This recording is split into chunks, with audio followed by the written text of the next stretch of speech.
Hello and a warm welcome to a very special podcast series, SheDiaries Trailblazers. This series is about trailblazing women. We are in conversation with trailblazing women from all across the world, from North America to South America to Africa to Europe to India to China to Russia and many parts of the rest of the world. Their accomplishments have set benchmarks for many to emulate and find inspirationals. During their accomplishments and the achievements that they have scaled and smashed many glass ceilings. They have surmounted many barriers, both social and economic.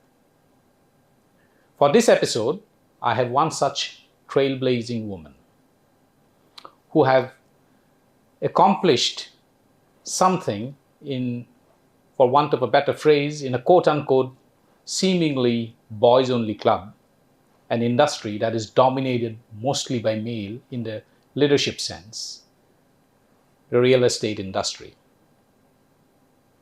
I have with me Ananta Singh Raghuvanshi. She is one of the leading names in the real estate industry, have had leadership roles right at the topmost level in organizations like DLF, MR, and many other places. She is also the chairperson and founder of NAREDCO Mahi and a regional mentor of change, Niti Aayog, among many other hats that she wears. She is currently the president of Krisumi Group, which is one of the world's most leading real estate companies and a big name in the world globally. Welcome to the show, ma'am. Delighted to have you. Thank you so much, Gaurav. And I think Women's Day couldn't have been better and my introduction couldn't have been more interesting. So thank you so much. Ma'am, one of the things that we notice in India is because it's an emerging economy, we are the world's fastest growing major economy. Yes. We are the world's fourth largest. We are soon going to be the world's third largest. And the most visible symbol of that change is the real estate industry. When people buy houses, it's a sign of rising it's a sign of rising income, rising upward mobility, rising urbanization, etc., etc. But I want to ask you about your journey. And as I've said in the introduction, you have kind of created a name for yourself in an industry which otherwise continued to remain a boys' club. How did you manage to do that? And what are the challenges that you faced along? Thank you so much. I think the first step, it starts in your house. Mm-hmm. I think in your family, if there is no differentiation and if you're not really conscious about roles, that this is what a girl has to do and this is what a boy has to do, I think it all kind of falls in place. So I come from an army background and I'm an army officer's daughter. And I think from day one, my father made me believe that I could do anything and everything that somebody else could do. So it was all about that. And when I grew up and then education and everything, and I landed up at the DLF Center, which was at that time in the heart of town, in Connaught Place next to Jantar Mantar, and life started in June 1991. I think whether it's your organization or whether it is the environment, it's just the first few days that, people are actually looking at you as a man or a woman. But after that, you are a professional. So I think if competence and if communication and if the skill set is there, then it isn't so difficult actually. But during a long and distinguished career, yes. You have, of course, broken through many glass ceilings. What are the kind of experiences that you have did you feel biases that came in during your career growth?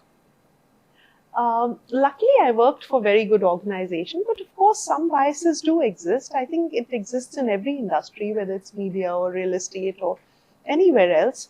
And I think the same was for me also. But like they say, my dad told me once, he says, well, if they don't know you, then you just teach them how to treat you. That's right. So you set your boundaries, and I think you can be firm and polite and straightforward. Being transparent, I feel, is the easiest way to deal with life. And it just simplifies a lot in life. So absolutely. Yeah. You are also the chairperson and the founder of the NAREDCO Mahi Yes. group. It's a confederation of Yes. the real estate industry. The real estate industry, and you remain a torchbearer of the real estate industry, not just among women, but for the industry itself. What is it that you think can be done to bring more and more women professionals into this industry? Yes. So I think, what happens is that the starting point in real estate, in any organization, the numbers are not very different when you're doing campus placement, men and women, whether it is architects or interior designers, or whether it is lawyers, property lawyers, anything. Sales and marketing particularly, lots of women there. However, somewhere down the line, they lose focus, they forget their goal, family takes a front seat, and a lot of things happen. So a lot of distractions happen, and there's a sense of responsibility that women always tend to put the family first, elder care, children, maternity leave, joining back after maternity leave. So there are certain things which happen. Now, that's why NAREDCO Mahi, 5 years back when we created it, we were 5 founders. Today, it's an army of 500 women, highly accomplished women doing very well. North, South, East, West, there's a proper organization set up. So first and foremost, if the will is there, we help them with skilling. So we do regular Mahi talks. We have a NARED program, which does RERA coaching. Also, all of us women are doing pro bono work. So we are all subject matter experts in different areas. And anyone needs any help, we are always available to them. So whatever we have achieved, we would be happy if somebody has a dream to take them right there, because anything that girls are going through today, we would have gone through that. There's so many women with us, like I said. Absolutely. So we are here to help them out, and we work for sustainability, water saving. We have a startup incubator, a lot of things we are doing. In the last 5 years, a lot has been achieved, actually. Absolutely. Yeah. And, clearly, one encouraging sign that we see in India now is that more and more girls getting into STEM. Yes. STEM education. Clearly, there's very good signs, strong signs that girls are getting into STEM, and more girls need to get into STEM, which is when opportunities open up more. Yes.